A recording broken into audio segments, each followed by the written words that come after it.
Hello everyone, good morning. আমি রিয়া আছি তোমাদের সাথে। কেমন আছো বলো তোমরা সবাই? আই হোপ খুব ভালো আছো। Welcome back to my YouTube channel. আর আমাকে দেখে একটু পাগল পাগল লাগছে, আমি বুঝতে পারছি, তার অনেক কারণ আছে, সেটাই তোমাদের সাথে শেয়ার করব। অনেক ভেবে চিন্তে আর কি আমি আজকের ভিডিওটা বানাচ্ছি। কারণ হচ্ছে আমি ভাবছিলাম যে ভিডিওটা বানাবো কি বানাবো না, বানাবো কি বানাবো না। তো ওর পাপাকে জিজ্ঞাসা করলাম, তারপর বললাম যেহেতু আমরা ডেলি ব্লগ মানে ব্লগার, চেষ্টা করি যে দিনে মানে আমাদের সাথে যা যা ঘটে সেটাই শেয়ার করার। তো তাই ভাবছি এটাও বা কেন আড়াল হবে। তো সেই কারণেই আমি অনেক ভেবে আজ দুদিন পর, আজ হচ্ছে 3 দিন, মানে কি ব্যাপারে কথা বলছি সেটা তো তোমরা বুঝতে পারছো না। তো তোমাদের এইটুখানি বলি, আজ হচ্ছে 3 দিন, সেটা আমি তাই ভাবছি যে আজকে একটা ব্লগ বানিয়েই নিই। তো ব্যাপারটা কি হয়েছে সেটা বলি। দীঘার ব্লগ আশা করি তোমরা অনেকেই দেখেছো, অনেকেই ভালোবাসা দিয়েছো সেখানে, তাই জন্য অসংখ্য ধন্যবাদ। আর যারা যারা দেখোনি দীঘার ব্লগ তারা তারা কিন্তু অবশ্যই দেখো। 3টে ব্লগ পরপর চলে এসেছে, আশা করি তোমাদের অনেক ভালো লাগবে সেই ব্লগগুলো দেখে। দেন তারপরে বাড়ি আসার পর আমার সাথে একটা কিছু লেগেই রয়েছে। প্রথম হলো যে বাড়ি আসার পর মেয়ের শরীর খারাপ হলো, মানে জ্বর ওর সর্দি এসব হতেই চললো।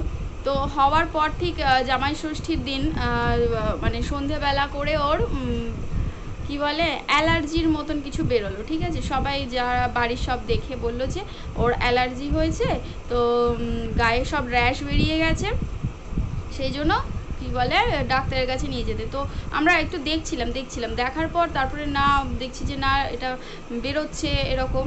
তো সেই জন্য ওকে নিয়ে গিয়ে ডাক্তারের কাছে নিয়ে যাওয়া হলো, অ্যালার্জির ওষুধও দেওয়া হলো।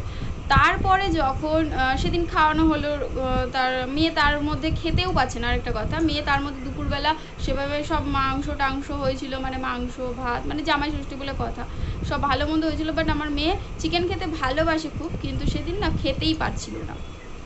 তো জাগে তারপরের দিনের কি হলো, তারপরের দিন যখন সকালবেলা ওর পাপার আগের দিন থেকেই একটু ডাউট হচ্ছিল যে এটার কোনো র্যাশ বা অ্যালার্জি এসব কিছু হয়নি, এটা হয়তো আমাদের কি বলে মায়ের হয়েছে। ঠিক আছে, সেটা তোমরা বুঝতে পেরেছো, ছোটো মা, সেটা হয়তো হয়েছে।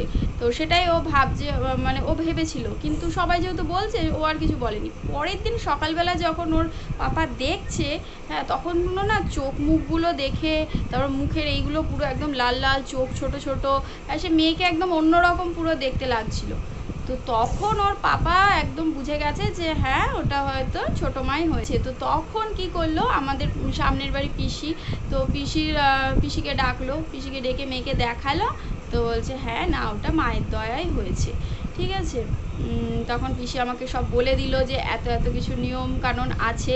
তো নিয়ম কানুনের ভিতর তো অনেক কিছুই আছে, আমার নিজস্ব হয়েছিল অনেক ছোটোবেলায়। ঠিক আছে, তো আমি তো আর সেভাবে যাই না, এখন মা হিসাবে কত কিছু পালন করতে হবে সেটা হয়তো মা পিসি কাকিমারাই বুঝবে ভালো, তারাই জানবে। তো সে আমাকে অনেক কিছু বললো। আর ভাই এত নিয়ম, মানে কি বলবো, স্বাভাবিক নিয়ম তো পালন করতেই হবে। মেয়ের মানে যখন প্রশ্ন বাচ্চার, তখন তো মাকে একদম সুন্দরভাবে যতটা পরিষ্কার থাকা যায়, মানে ওদের সাথে কথা বলতে বলতে তখন আমার মেমোরি ফুল হয়ে গেছিলো, আর সেই জন্য ভিডিওটা কেটে গেছিলো। তো অনেক নিয়মের মধ্যে যেগুলো আমি শর্ট করে বলছি, এই যে দেখছো সিঁদুর পরা নেই, এটা সেই জবে পড়েছি লাস্ট সেটাই। তো সিঁদুর টিপ, চুল আঁচড়াতে নেই।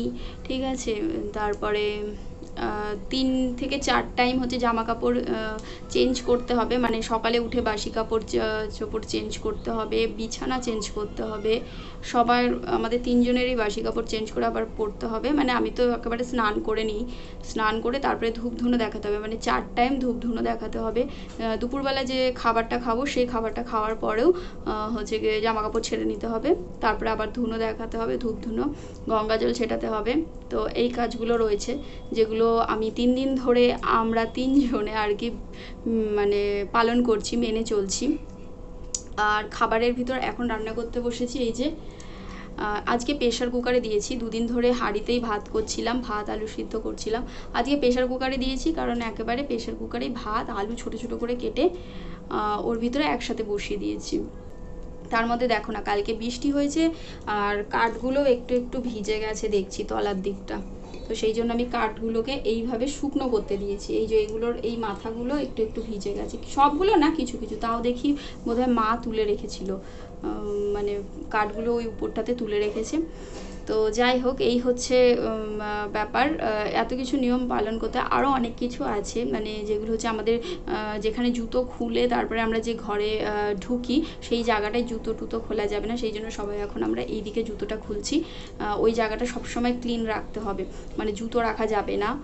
হ্যাঁ, তারপরে তোমার হচ্ছে কি সবসময় বাইরে থেকে আসলেও হাত পা মুখ ভালো করে, মানে মেন কথা হচ্ছে সুন্দর করে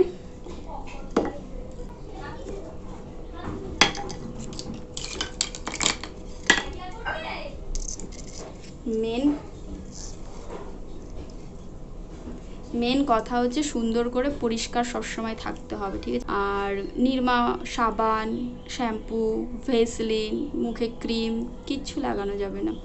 তো এইভাবেই চলছে আমার এই দিনগুলো, মানে 2 দিন পার করে ফেলেছি, আজকে 3 নম্বর দিন। আর তাই ভাবছি যে তোমাদের সাথে শেয়ার করব কি না, তাও করেই ফেললাম শেয়ার। ওর বাবা 4 টাইম ধুনো দেয় আর আমি ধূপ দেখাই, গঙ্গা জল ছিটাই। এই কাজটা আমরা ভাগাভাগি করে নিয়েছি। আর এখন ওই ঘরে রয়েছে, একটু পরে মেয়েকে স্নান করাবো। ওদিকে যা যেই দেখেছে যে আমি ভিডিও অন করেছি সেই নিয়ে চলে যাচ্ছে। কে এনে দিয়েছে পুচু এটা তোমাকে? আর ভিতরে কি আছে, শ্বাস আছে?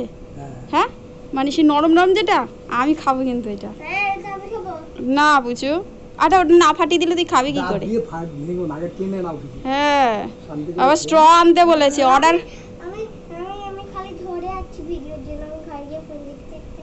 দেখেছো, মানে এখনো দাদার সাথে চললো।